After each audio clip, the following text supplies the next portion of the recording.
तुम सही कह रहे हो। आज से हम सब अपना जीवन इसी हवाई जहाज के अंदर बने गांव में ही व्यतीत करेंगे। सारे गांव वाले उसी दिन से हवाई जहाज के अंदर स्थित जादुई गांव में अपना जीवन व्यतीत करने लगे। एक दिन सुधा उस गांव में टहल रही थी कि तभी उसकी नजर एक जेल पर पड़ी। सुधा चौंकते हुए मुखिया से कहती है, मुखिया जी, जादुई गांव में इस जेल का क्या काम है? अगर यहाँ पर जेल है सुधा, तो इसका कोई तो काम जरूर होगा। समय आने पर इसका भी पता चल जाएगा। इधर एक दिन जमींदार आर्यन से कहता है, समझ में नहीं आ रहा आर्यन कि वो सारे गांव वाले कहाँ चले गए। अरे फिर रहे होंगे कहीं, हमें इससे क्या। नहीं आर्यन, हमें उन पर नजर रखनी होगी। आजकल प्रेस मीडिया का दौर है। तुम सुधा को नहीं जानते, वो पढ़ी लिखी है। कहीं ऐसा ना हो कि वो उन सारे गांव वालों को लेकर प्रेस में चली जाए। मैंने उन सारे गांव वालों को वहीं जाते हुए देखा था जहां पर मेरा खंडहर हो चुका हवाई जहाज पड़ा हुआ है। चलिए चलकर देखते हैं। कुछ ही देर में आर्यन और जमींदार उस स्थान पर आ गए। ये मैं क्या देख रहा हूँ जमींदार? ये मेरा हवाई जहाज तो नहीं है। ये तो बहुत ही सुंदर हवाई जहाज है। इसी बात ने तो मुझे भी आश्चर्य में डाल दिया है।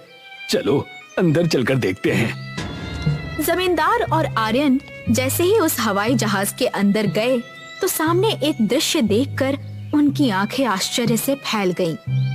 ये कैसे हो सकता है? इसके अंदर तो पूरा गांव मौजूद है। तभी वहाँ पर सुधा और मुखिया पहुँच गए। तुम दोनों यहाँ क्या कर रहे हो? मुखिया ने इतना कहा ही था कि तभी रंग बिरंगी किरणों के साथ वहाँ पर राजेश प्रकट हो गया। ये देखकर सुधा चौंकते हुए कहती है, राजेश, तुम तो मर चुके हो। हाँ सुधा, और मुझे मारने वाला कोई और नहीं बल्कि जमींदार और आर्यन ही हैं। जो ट्रक मुझे टक्कर मार कर गया था, वो ट्रक इन दोनों का ही था। इन दोनों ने मेरे और गांव वालों के साथ धोखा किया।